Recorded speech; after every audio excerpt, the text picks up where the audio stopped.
This is Roger Simon for Pajamas Media Politics Central. I'm here with a man that I think needs no introduction to our audience. He has run for the Vice President of the United States in 2000 for the Democratic Party. He competed for the nomination of that party in 2004. But more recently, he's run into problems with his own party. Senator Joseph Lieberman, are you a man without a party? Well, no, good to be with you, Roger. I remain a Democrat, but I'm running as an independent Democrat, which in some ways makes official what I've been for a long time. I've been an independent Democrat. And I'm reaching out in Connecticut across party lines, asking people, based on my record, based on the fact that here in Washington I reach across party lines to get things done, to give me an opportunity to serve the state and country for 6 more years. Now, correct me if I'm wrong, if I'm not up to date on the latest on this, that if you do win, and you're doing well at the moment, if you do win as an independent, you will still then become a Democrat, stay as a Democrat, and caucus with the Democrats. Yeah, the critical thing is to caucus with the Democrats, because if you don't caucus with a party, you don't have the opportunity to hold your seniority and the committee assignments that you've got, and that's important to the folks back home. But, you know, I want to go back. Your question surprised me, and it's an interesting one. So I'd say I remain a Democrat, but are disappointed not to have been nominated by my party, and believing that as much as I am a Democrat, that being a Democrat is not my highest loyalty. My party is not my highest loyalty. My highest loyalty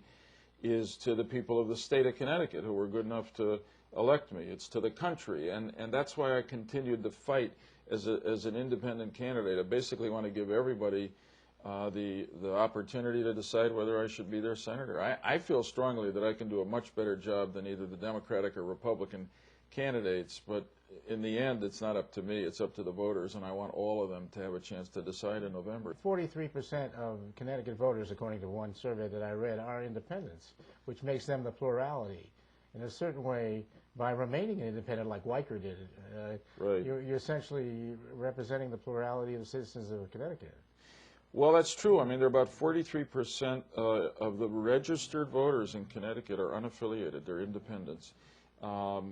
Democrats are somewhere around 30-some-odd, and Republicans 20-some-odd. So you can see it's the largest party in the state. I'll tell you, there's something else here, if you'll allow me to just take off from this point.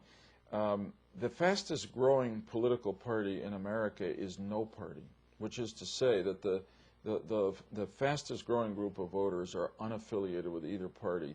And to me, that's a market statement, if you will, on the two major parties. People are getting disenchanted with the parties, I think, mostly for two reasons. One is that each party seems, certainly in the primaries, to be dominated by the extremes ideologically. And then when they get to Washington, each of the parties seems to basically feel that they're in some kind of duel in which it's Democrat against Republican, but then they forget something that's even more important, which is the national interest, or the interest of their constituents back home. So I will say, Roger, that not by choice. My choice was to win the Democratic primary, but that didn't happen, and therefore, out of necessity, I have become an independent in this race. I will tell you that I find it to be very empowering and even liberating, and we'll see where we go from here. Well, that's very interesting, because permit me to do a commercial here for Pajamas Media, because last night we ran a panel discussion at the National Press Club called How Partisan is Too Partisan. Yeah, interesting. And the reason we did that, it was when we were forming Pajamas Media, we conducted some research by the Princeton Research Organization, and we had them ask a question that had a surprising answer, but probably not to you, which is, we asked the voters, how do you feel about being described, are you comfortable being described as a liberal, conservative, or moderate? And over 40% were comfortable with none of them. Interesting. Not even moderate, which you would think. Fascinating. But which led us to the conception, I want to ask you about this, which led us to the conception that the term moderate in itself is a misleading term, because people have passionate feelings that are contradictory. Like, there are people that are pro-war and pro-gay marriage. That's, right. For example, I am that. Right. Now, these are kind of sui generis people, but there are many of them in America that we feel are being disenfranchised essentially by the major parties. You're right. I'm fascinated that the people stepped away from the label self-descriptions because usually they do answer those, but that says something, and it's part of what I'm saying in this campaign, and maybe that's why the word independent is better, because it suggests you're independent-minded. You make up your mind issue by issue, and that's part of my problem, what the problem I had in the Democratic primary. I'm a JFK Democrat, if you will. I got inspired into public service by President Kennedy. To me, he represented social progress, certainly civil rights. We're from the same generation, in domestic policy, and a strong, principled foreign policy, but in defense policy. And my record, about 90% of the time, I vote with the majority of Democrats in the Senate, but I happen to have had a very strong record on defense and foreign policy, and in the specific case on the Iraq War.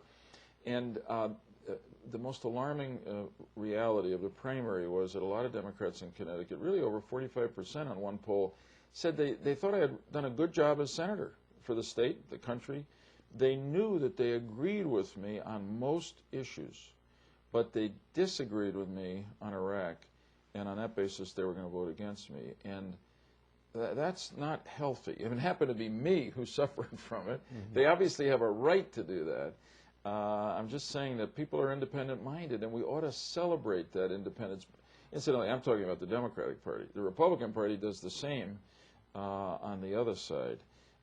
So that's why I think there's this independent group growing, unaffiliated, in the middle, that is going to make up its mind election by election, issue by issue. And why not? Why should you feel you have to march down some party's preordained path for you? It doesn't make sense.